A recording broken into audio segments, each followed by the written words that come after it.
Doctors फिर से हड़ताल पर जाने की तैयारी कर रहे हैं, क्या कारण है, इस पर बातचीत करने के लिए हमारे साथ फाइमा संरक्षक हैं डॉक्टर रोहन कृष्णन जी। क्या वजह है, फिर से क्यों स्ट्राइक कॉल दे रहे हैं आप लोग? कल से आप लोग हड़ताल पर हैं, भूख हड़ताल करेंगे, क्या वजह है, क्या है? देखिए, जो बंगाल में इशू हुआ था उसके बाद से लगातार से जो 12 दिन के जब हमारा स्ट्राइक चला था उसके बाद से वहाँ के जो गवर्नमेंट ने कुछ वादे किए थे कि जिन्हें वो पूरा करेंगे। उसमें मेजर इशू था सिक्योरिटी फॉर द डॉक्टर्स। वो सिक्योरिटी लैप्सेस हैं जो कि कंटिन्यूसली वहाँ पर अभी भी मौजूद हैं। उसके बाद कुछ ही दिनों में वहाँ पे 2 और वायलेंस की घटना हो गई कलकत्ता के पास ही में गवर्नमेंट मेडिकल कॉलेजेस में। इसके बाद लोगों को फिर से ड्यूटी पर जाने में डर लगने लगा और लोगों ने कहा कि फिर हम वापस किस लिए आए थे, अगर यदि यही इंसिडेंट्स दोबारा होने लगे तो क्या फ़ायदा है।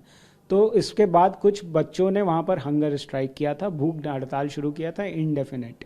हमने लगातार से यही कहा था कि उनके जो डिमांड्स हैं वो गवर्नमेंट सुन ले, उन डिमांड्स को मान ले, पूरा कर ले। उनके जो डिमांड की लिस्ट थी वो हमारे पास भी आई थी, वो करीब 9 डिमांड्स थे और बिल्कुल बेसिक डिमांड्स थे जो कि पेशेंट्स को भी फ़ायदा करते, डॉक्टर्स को भी फ़ायदा करते। जैसे कि उनका डिमांड था कि जो डॉक्टर्स की सीटें हैं जो खाली पड़ी हैं वो भर जाएं।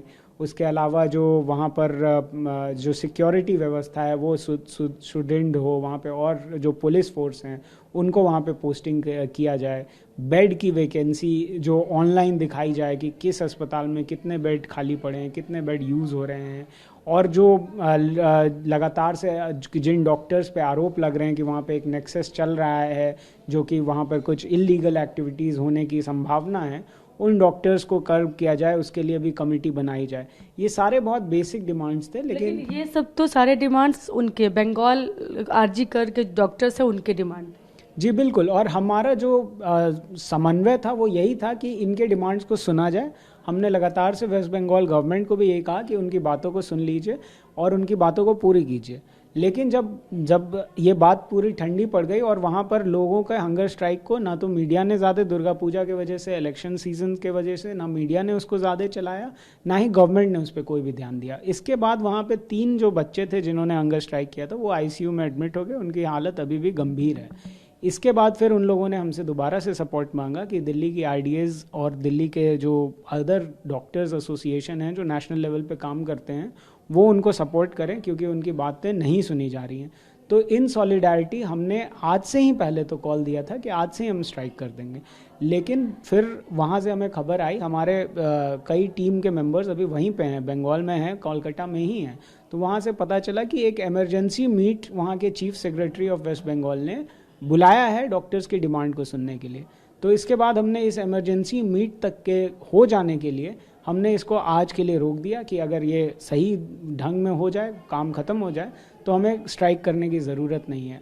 अगर ये ठीक ढंग से नहीं होगा, अगर इसमें डॉक्टरों की डिमांड्स को नहीं सुनी जाएगी, तो उनके डिमांड्स के सॉलिडारिटी में कि हम उनके साथ हैं, हम कल से यहाँ पर भी इलेक्टिव सर्विसेज बंद करेंगे।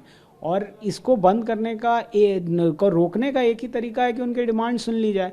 और वो जो 9 के 9 बेसिक डिमांड्स है उसको FAIMA doctors association, Indian medical association, सभी एसोसिएशन ने उसको कहा है कि वो पॉजिटिव है, उसको कर देना चाहिए। वो कोई ऐसी बहुत बड़ी डिमांड नहीं है। तो इन डिमांड्स को तुरंत फॉलो करके उनको पूरी करनी चाहिए।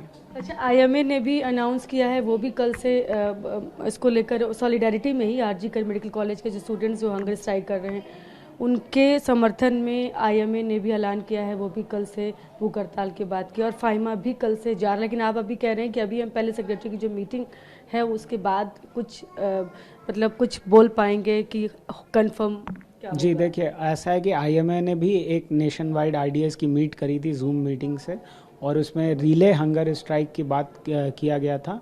और रिले हंगर स्ट्राइक में यही डिसाइड हुआ था कि वो लोग कल से इन सॉलिडारिटी भूख हड़ताल करेंगे। और हमारी जो ऑर्गेनाइजेशन काम करती है वो लगातार से नेशनल रेजिडेंट डॉक्टर्स एसोसिएशन ही हमारे शक्ति हैं, तो उनसे बातचीत करने के बाद ही फाइनल डिसीजन कुछ ले सकती है। फिलहाल जितने भी आरडीएस एसोसिएटेड हैं उन्होंने हमें लेटर सबमिट किया है कि आप लोग जो कॉल लेंगे उस पर हम साथ हैं।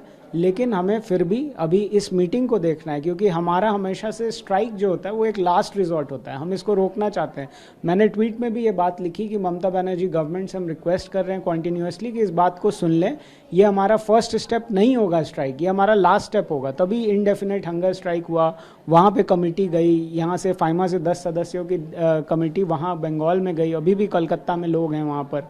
तो ये हमारा लास्ट रिजॉर्ट होता है, तो इसको हम हर हाल में रोकना चाहते हैं, क्योंकि जब दिल्ली में स्वास्थ्य सेवाएं रुक जाती हैं तो सबसे ज़्यादा तकलीफ मरीजों को होता है, और कहीं ना कहीं जनता भी डॉक्टर्स को ब्लेम करती है उनके तकलीफ की वजह से। जाहिर सी बात है, क्योंकि उनको ये पूरी घटनाक्रम से वो वाकिफ़ नहीं रहे होते हैं, तो उन्हें लगता है कि डॉक्टर्स की ही कोई गलती रही होगी।